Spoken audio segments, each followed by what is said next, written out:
안녕하세요. 토요미스테리 디바제시카입니다. 2001년 9월 1일 일본 나고야 호시미 거리에 있는 평범한 주택가에 살던 여성 B씨. 그녀는 퇴근하던 길에 집 근처에 사람들이 몰려있는 것을 발견합니다.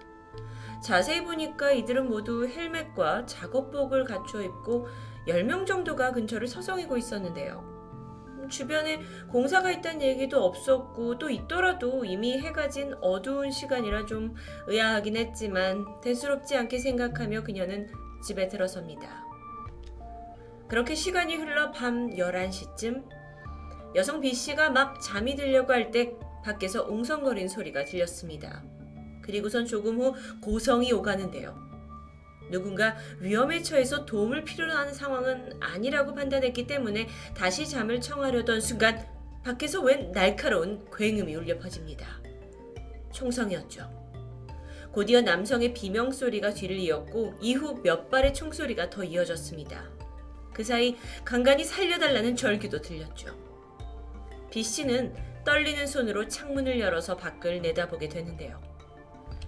눈앞에 펼쳐진 광경은 참혹했습니다. 남자 한 명이 총에 맞아서 바닥에 쓰러져 있었고 그를 둘러싸고 있는 인물들은 아까 퇴근길에 봤던 그 공사장 인부들. 가해자들은 이미 쓰러져 있는 남성에게도 계속 폭행을 퍼붓습니다. 그렇게 너무도 떨리는 마음으로 현장을 보던 B씨는 불현듯 이 피해자 남성 얼굴이 낯이 익어요. 그는 54세의 남성 이나가키 하루미. 인근 유흥업소 사장이었습니다. 당황한 B씨는 일단 거리에 있는 사람들을 향해서 크게 소리를 지르며 도움을 요청했죠. 경찰 불러주세요! 도와주세요! 그런데 그 사이 범인들은 이 소리가 들리는 위치를 확인했고 그곳으로 총을 발사합니다. 그리고 안타깝게 B씨는 3발의 총성을 입게 되죠. 이어서 범인들은 정신을 잃은 그 첫 번째 피해자 이나가키 씨를 차 트렁크에 억지로 밀어넣었습니다.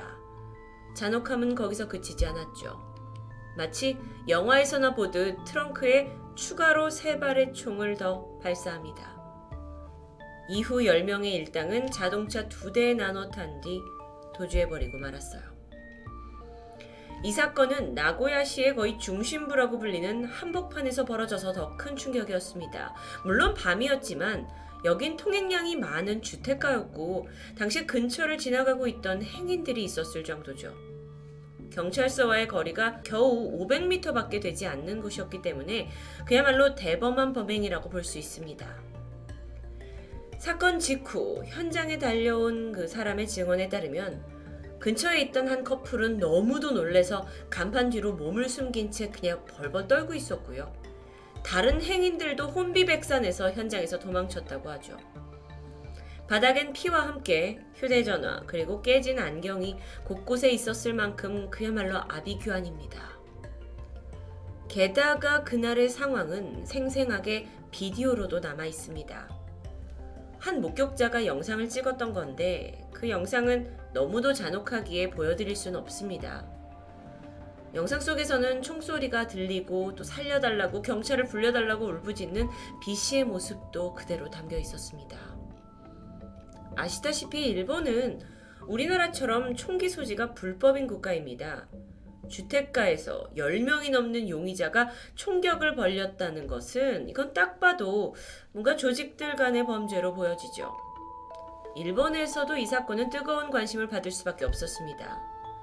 이후 현장 주변을 조사하다가 수풀에서 탄피 5개 그리고 특수 공구 상자 마지막으로 휴대전화 2개가 발견되면서 본격적으로 용의자 추적이 시작되는데요. 핸드폰 중 하나는 납치된 이나카카 씨의 것이었습니다. 하지만 나머지 하나의 주인은 밝혀지지 않았죠. 이게 선불전화였기 때문에 물론 범인들 중 한 명의 것이라고 추정할 수만 있을 정도입니다. 경찰은 이 통신 기록을 통해서 범인들의 신원을 추적했는데 그 결과 용의자들은 이 선불 휴대전화를 10대 이상 한꺼번에 구입을 했고 범행 전날에 다 같이 나고야 시내의 호텔에 머물렀던 정황이 드러납니다. 자, 그렇다면 이 사건은 오래전부터 계획적으로 모의한 범죄라는 게 점점 더 뚜렷해지고 있죠. 증거품으로 발견된 공구상자는 시가현에서 판매되는 특수제품이었습니다.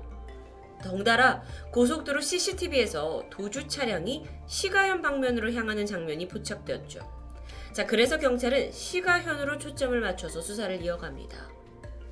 그렇게 사건 발생 9일이 지난 9월 10일, 시가현에 있는 한 시골 마을 동사무소에 낯선 흰색 차량이 논길에 방치되어 있다는 신고가 들어왔는데요. 이 차가 일주일 전부터 세워져 있었다고 합니다. 번호를 조회해보니 2달 전 이미 도난 신고가 되어 있는 차량이었죠. 동사무소 직원들이 일단 차를 견인하려고 하긴 했지만 이 시골 마을이 워낙 외진 곳에 있었고 견인 장비도 필요했기 때문에 잠시 현장을 떠나게 되는데요. 오후 4시 40분경 다시 이들이 도난 차량 주변으로 돌아왔을 때 충격에 휩싸입니다. 놀랍게도 그 사이에 차량이 불에 타버린 겁니다. 아니, 일주일 전부터 방치된 차가 왜 갑자기 화재에 불이 붙은 걸까요? 이때 이 사건이 단순한 절도 사건이 아닐 수도 있다라는 걸 직감한 동사무소 직원이 경찰에 사실을 알렸고요.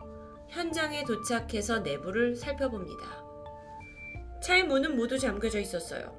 창문이 짙게 썬팅이 되어 있어서 안이 잘 보이진 않았죠. 그런데 이때 차의 뒷부분에서 주목할 만한 자국이 발견됩니다. 바로 총알 자국. 겨우 문을 열어보니까 안에는 공사장에서 사용하는 헬멧과 작업복이 남아 있었습니다. 바로 이 차가 9일 전 나고야 총격전에서 사용된 차량 중 한 대였죠. 그런데 차는 발견되었지만 그것만으로 용의자들을 추적하기엔 무리가 있었습니다. 불에 타면서 지문이 전혀 남아있지 않았기 때문인데요. 게다가 아직까지는 생사 여부를 확실할 수 없는 이나가키 씨의 시신조차 발견되지 않았습니다. 그는 살아있는 걸까요? 어디에 있는 걸까요? 그렇게 다시 한 달이 지났고 10월 15일, 이번엔 시가현의 또 다른 시내에서 한 부부가 경찰에 체포됩니다. 이들은 지난 7월 말에 렌터카를 절도한 혐의로 지명수배 중이었는데 해당 차량이 마침 시가현에 방치되어 있었고 또 그 차량 내부에서 의심스러운 몇 장의 종이가 발견됐는데요. 내용을 보니까 남편 K씨가 범죄 집단에 배정되었다는 사실이 뚜렷이 적혀 있었습니다. 뿐만 아니라 나고야에서 납치된 이나카키 씨를 협박해야 한다는 범행 계획서와 함께 그의 집 위치가 표시된 지도도 포함되어 있었죠. 그는 분명 연관이 있는 사람입니다. 결국 경찰의 끈질긴 취조 끝에 K씨는 나도 돈이 되는 일이라고 해서 가담한 건 맞다라는 사실을 자백하게 됩니다. 그의 증언에 따르면 사건 당일 용의자들은 이나카키 씨를 납치한 후 시가현에 있는 교회로 가서 차를 세우고 트렁크를 열었지만 그는 이미 사망한 상태였다고 합니다. 별 수 없이 K씨는 그 현장을 떠났고 이후에 시신은 어떻게 됐는지 모른다고 말하는데요. 이틀 후인 10월 17일 경찰은 K씨의 증언에 따라 용의자를 추적하던 끝에 일본에서 가장 큰 규모인 야쿠자 조직원 한 명이자 이 사건의 주범인 Y씨를 검거합니다. 한편으로 연관된 또 다른 남성 한 명과 여성 한 명까지도 긴급 체포하게 되죠. 도대체 야쿠자가 어떤 사연으로 이나카키 씨를 계획적으로 납치하고 살해했는지가 드디어 답이 풀리기 시작했는데요. 사건의 전말은 이랬습니다. 피해자 이나카키 씨는 나고야에서 꽤 규모 있는 호스트 클럽을 경영하고 있었습니다. 이때 동업자이자 야쿠자였던 Y씨에게 1,000만 원 정도 되는 돈을 빌렸는데 상황이 어려워서 바로 갚지 못하게 됐죠. 이때 Y씨는 앙금을 품었고 그 남자를 살해해야겠다는 계획을 세웠던 겁니다. 실제로 두 사람은 이전부터 돈 문제 때문에 말다툼하는 장면들이 종종 목격되었다고 해요. 사건 4개월 전에도 이나카키 씨를 폭행해서 경찰이 출동한 기록도 발견됐고요. 맨 처음 이 사건의 대범함 그리고 잔혹도를 봤을 때 조직 간의 어떤 파벌 싸움이라고 생각했던 경찰은 알고 보니 단순한 채무 관계가 범행 동기라는 데 다소 허무함을 느끼기도 했습니다. 이후 Y씨는 인력 파견 업체를 통해서 10명 정도의 인원을 모았고요. 주변 공사장에서 공구를 절도해서 이들이 마치 인부인 것처럼 위장을 한 후에 이나카키 씨가 사는 아파트 앞에 잠복하고 있었는데요. 이후 퇴근 시간이 돼서 택시를 타고 집 앞에 도착한 그를 내리자마자 바로 습격해서 참극을 벌였던 겁니다. 사실 초기에는 총만 들이대고 겁을 주고는 귀중품을 빼앗아 달아나려고 했습니다. 하지만 이 10명이 모인 사이에 폭행의 정도가 점점 심해졌고 심지어 총상으로 이나카키가 사망하게 되자 이들조차 당황했다고 하는데, 이후에 일행은 시신을 차에 넣었고 옮겨서 드럼통에 넣어 강에 버렸다고 진술합니다. 이나카키 씨에게 빼앗은 소지품과 귀금속은 한화 1200만 원 정도였는데요. 이후에 사건 발생 2달 만인 10월 29일 시가현에 있는 우소강에서 드디어 시신이 담긴 드럼통이 발견됩니다. 검거된 용의자들을 신문해 보니까 목격자였던 주민 B씨에게 총을 쏜 사람은 다름 아닌 그 남편 K씨, 그러니까 차량을 절도했던 부부 중 한 명 남편이었습니다. 결국 이 사건은 재판을 통해서 주범이었던 야쿠자 Y씨는 강도치사를 인정받아 징역 15년을 받았고요. 직접 총을 쏜 K씨 그리고 또 다른 인력업체 직원들에게는 무기징역이 내려집니다. 나머지는 각각 12년과 5년형을 받게 되죠. 하지만 이 5명을 제외한 나머지 용의자들은 미처 검거하지 못한 채 계속 시간은 흘러갔죠. 그렇게 16년이 지난 2017년 2월 브라질 상파울루주에서 일본계 브라질인 남성 2명이 16년 전의 나고야 살인사건의 범인으로 체포되어서 재판이 진행되었다고 합니다. 하지만 2018년 도주 중인 다른 4명의 행방을 쫓고 있다 라는 기사 이래 현재까지 이들을 검거했다는 소식은 전해지지 않고 있습니다. 통칭 나고야 호스트클럽 사장 살인사건. 사람들이 버젓이 다니고 있는 분주한 도시 한복판에서 벌어졌다는 사실만으로 시민들을 공포로 몰아넣은 사건이었습니다.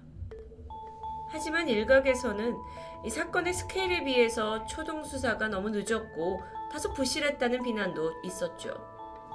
게다가 일부의 네티즌들은 여전히 이 사건에 이해되지 않는 부분을 지적합니다. 겨우 돈을 갚지 않았다는 이유로 무려 10명이나 되는 사람을 동원해서 살해한다는 게 상식적으로 이해가 안 된다는 거였죠. 그렇다 보니 주범인 Y씨가 야쿠자 조직원이었기 때문에 이와 연결된 경찰이 이 사건을 제대로 밝혀내지 못했고 어쩌면 이 사건에 더 큰 범죄가 숨겨져 있는 게 아니냐는 의심도 존재합니다. 이 사건에서 가장 안타까운 피해자는 숨진 이나카키 씨이기도 하지만 도움을 요청하다가 목에 관통상을 입은 여성 B씨이기도 합니다. 자신도 위험에 처할 것을 알면서 구조를 위해 소리를 지른 그녀의 용기. 어쩌면 그것 때문에 더 큰 피해를 막을 수 있었던 건 아닐까요? 현재까지도 행방이 묘연한 나머지 범인들. 수십 년간 잘 숨어 살고 있지만 그들도 분명 어떤 방식이든 죗값을 치르고 있길 바라봅니다. 토요미스테리 디바제시카였습니다.